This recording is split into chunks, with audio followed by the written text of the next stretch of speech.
Greetings, my fellow scholars of the livestream. I'm Visuasat from the Cosmo Canyon Observatory, and in today's analysis, we'll continue with the first entry in the Inside Final Fantasy VII Remake documentary series. This second out of 4 parts is all about the Sector 7 slums. As a reminder, we'll tackle the footage in chronological order, making it much easier to produce a coherent analysis. Now, this second episode contains a lot.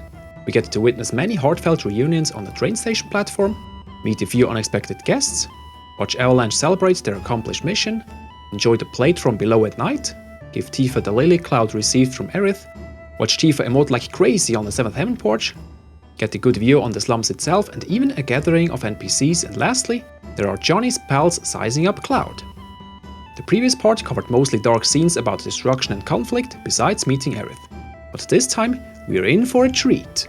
Because now comes something completely different, much more friendly. This is the Sector 7 Slums train station, and it's where all the people get off the train before Avalanche does so. And here it seems there are so many reunions here. This girl here meets her boyfriend, this guy here meets his girlfriend or something like that, or maybe sister. Nah, probably both, they're both lovers. And here, 2 guys, 2 friends meeting up again. And here in the front is another guy with this vest and the white shirt underneath, which is extremely prevalent here. Next scene here we see the Shinra middle manager, which has been a minor character in the original as well, meeting his daughter and wife. Pretty happy reunion too. And here's also quite interesting, this older guy here also sees his wife, I think, and is very happy. Look. He even starts running towards her. Just this one here. Another interesting person is this woman. She exits, looks around for her husband presumably, doesn't seem to notice him, but then this is the husband, and he makes himself known. Hello! And she starts running towards his open arms. You see that? It's pretty cool. More guys, friends probably, meeting up. Other ones exiting back there, and more children, or at least one more. I don't really see who's that. But all those, besides the Shinra middle manager, are all unknown NPCs, except this girl here. Let me zoom in a little. You see, she's dressed quite ostentatiously. This means she's not just a normal NPC, and she's not. Because that's Kiri Kanan, also from the same novel that Leslie Kyle stems from, a Turk side story. The kids are alright. And she's the second one that's helping with investigations for Evan Townsend, the main protagonist. And according to a summary I've read, she's kind of an acquaintance of Aerith, or knows that she exists where she lives, and she also witnesses the Turks trying to apprehend her. Not sure if she's talking about Song or if she's talking about Reno, but since the Kids Are Alright side story is taking place shortly before Advent Children, it could be both. Anyway, it's interesting that they also inserted her here, and I'm pretty sure she will be part of either a main quest or more possibly a side quest. And what's interesting here is that we've already seen this girl in the E3 trailer. She's the one sitting on the left, and I've already pointed her out, and I thought she reminded me of a Persona character, kind of. And she had the same beret, whatever that is, and the buttons on her top. I think we've already also seen their stockings here. Pretty neat. Now there are 2 more I wanted to point out, and those are, we can barely see them, so I'll increase the brightness a little bit. Here's the red conductor we've seen in the original, but he's not the only one. There's also one back there, or we can see him here as well, back here. So there are 2 of them now, which makes sense because it looks like there's not just one wagon or train car where people emerge from, but more than one.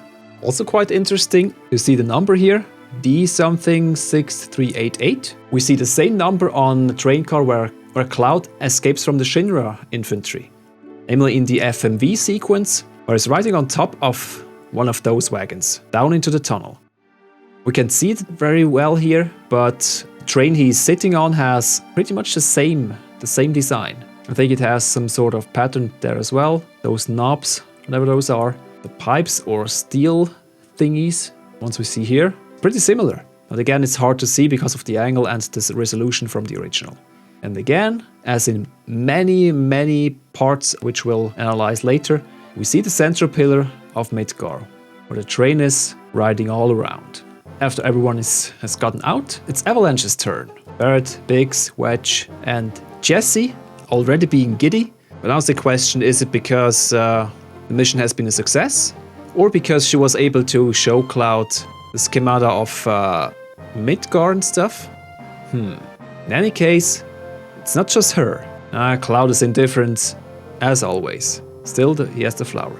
But here, Barrett, notice, without the glasses or without the shades, he is also very glad. Yay! Mission accomplished! And Jessie as well. You see her here already. Biggs joining in. And Wedge showing a thumbs up, as he always does, it seems. And here we see him again. No shades. Which gives even more credence to the theory that many already had, that he only needs the shades to shield his eyes from the muzzle flashes when he's shooting all around. So whenever he knows he's not in danger and he won't use the gun, he isn't wearing them. Now I just wonder where he stashes the shades. Maybe in one of the pockets he has here, or the trouser pockets. Now there are a few interesting elements in the background, which we need more brightness to see.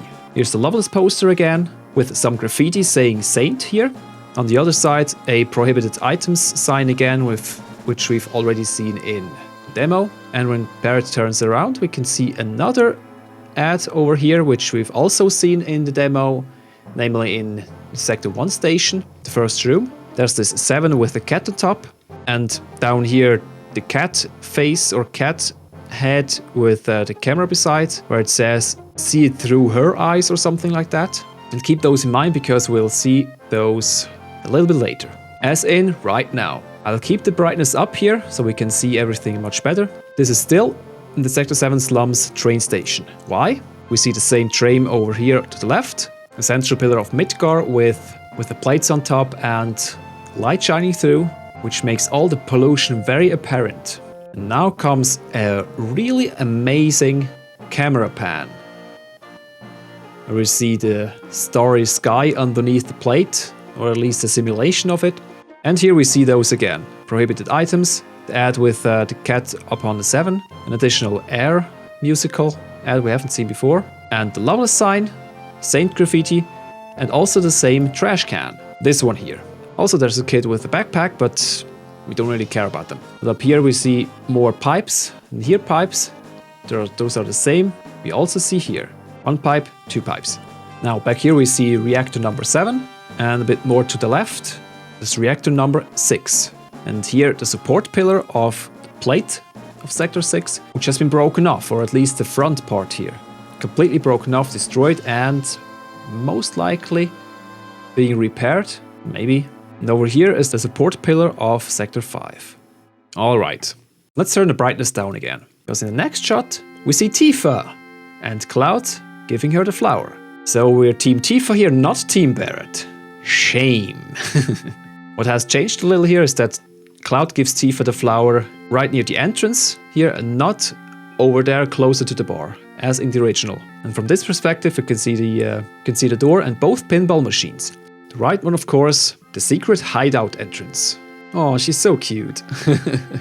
If you agree with me here, stagger that like button, subscribe to the channel and activate all notifications so that you won't miss out on any future cuteness, and for more analysis videos like this one, of course. And we have free virtual cookies too. Okay, back to the analysis.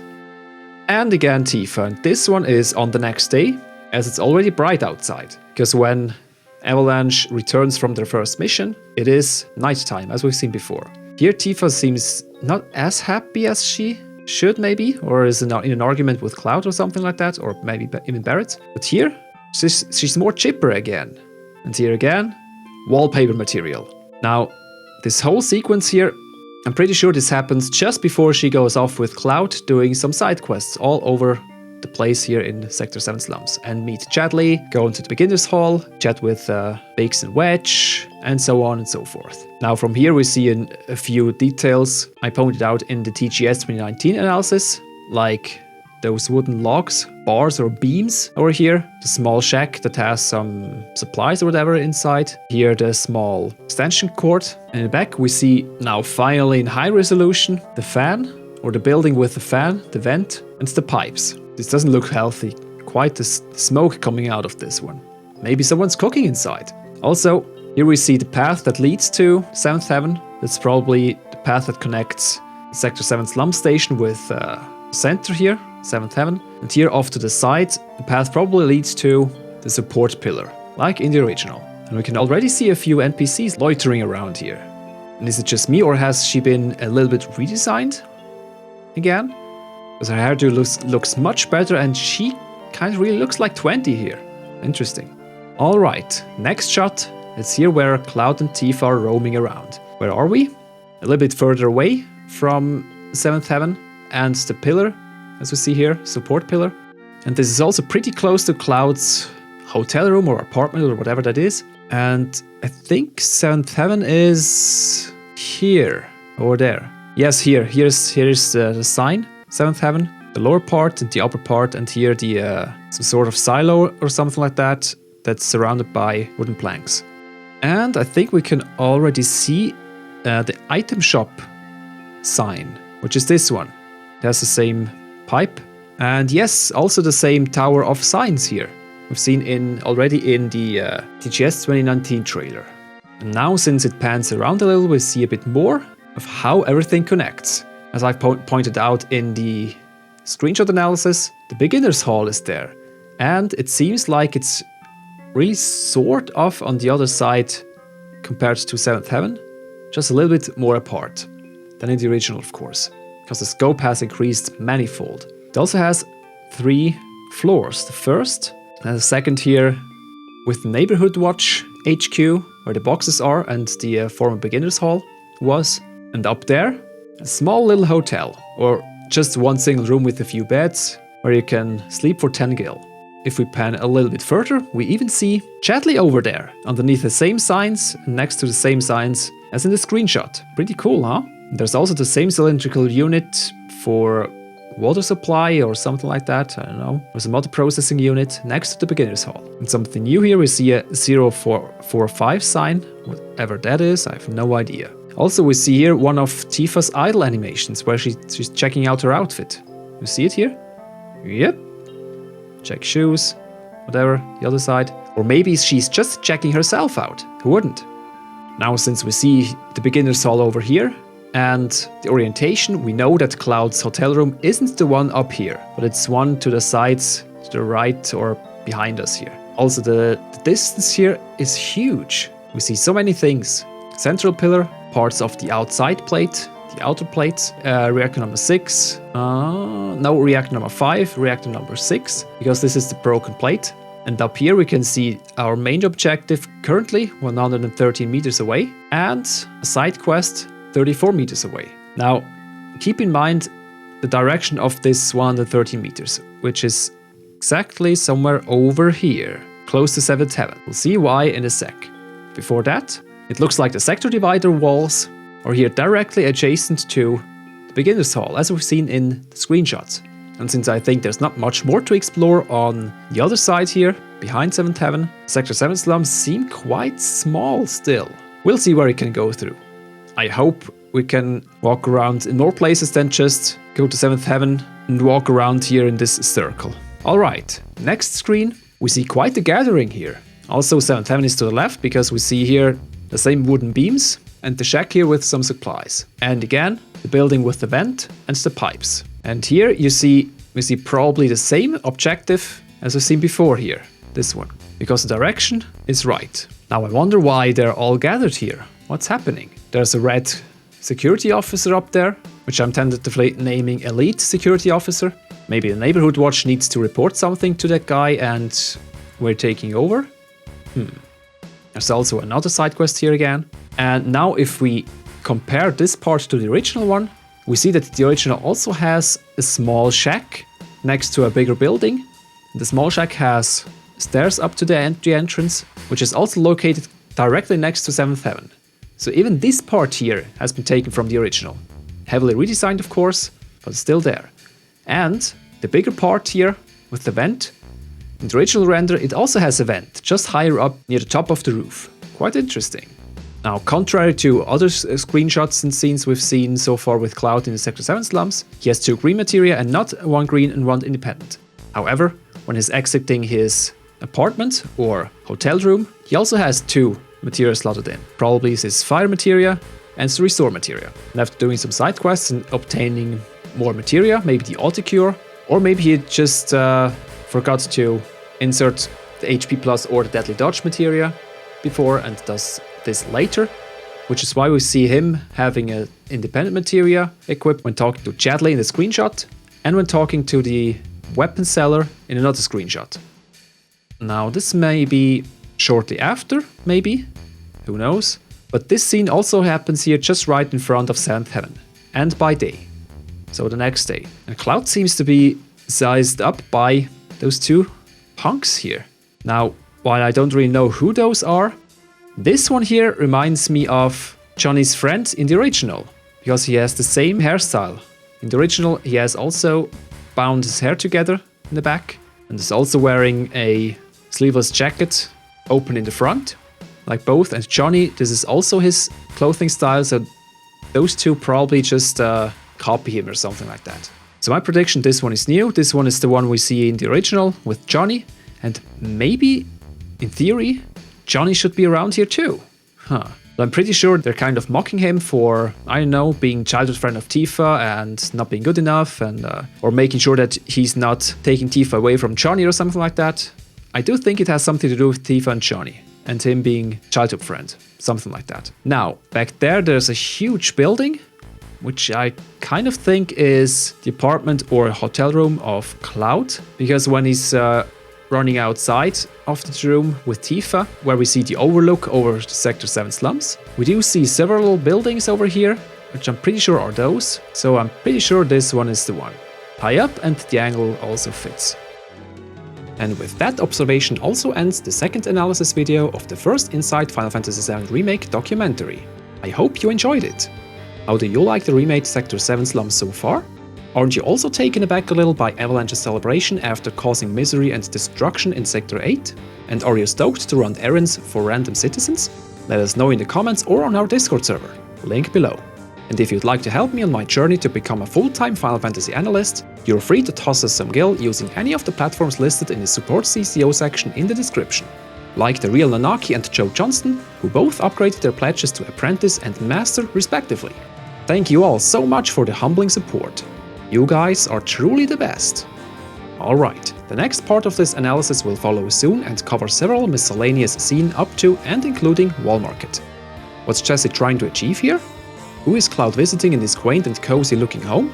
And which of those new Wall Market characters are you looking forward to meeting the most? Stay tuned for the next part of this Inside Final Fantasy VII Remake documentary analysis. And always remember, stay safe and take care. FFVII signing off.